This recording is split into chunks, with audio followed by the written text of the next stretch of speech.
Hello mga idol, may buntag niyo. Madini ang campsite mga idol, ang lugar.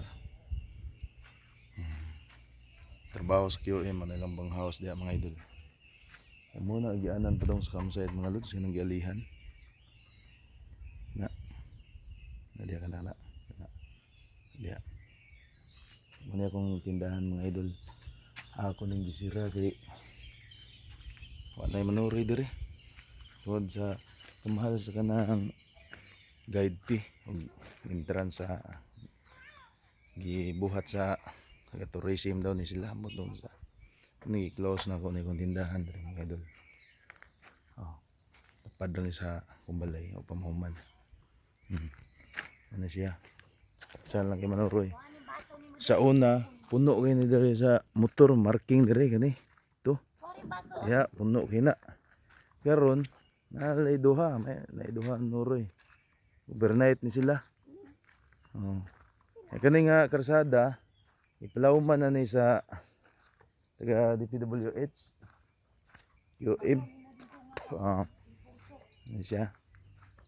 Lawom na ni kay mong kasada diri mga idol. Ini. Lawom na istanan. Ganos ano nila home nun Panindot nun siya nga kasadang halos ipatag man siya nga lawom. Muna siya. Ang campsite mo lang nasa babaw. Ya. Munang campsite yung mga idol. Na. Kana diha napita. Ito babaw. Campsite. Na. Was nga buldoso ni nila diri. Di ka kaagyan na kay habog kina diha. Labi na diri palauman, adi na gid kaagi diri. Ato na gyud magtusunahan. Mo nang kinsa tong ganahan mo ari mga idol. Nako napiktuhan gyud akong paninda diri ning lugar kay mo gisiradaan ako kung tindahan. Kay unay mamalit na ko man. Kay unay manuroy tungod sa gimahalan lagi sa kanang guide fee ug sa entrance. Di lang. Ano man gini? Ang atong negosyo maubos nga sahay panahon nga makusog naagi pagsuway nga yata Ginoo mga idol pero laban lang gyapon ta.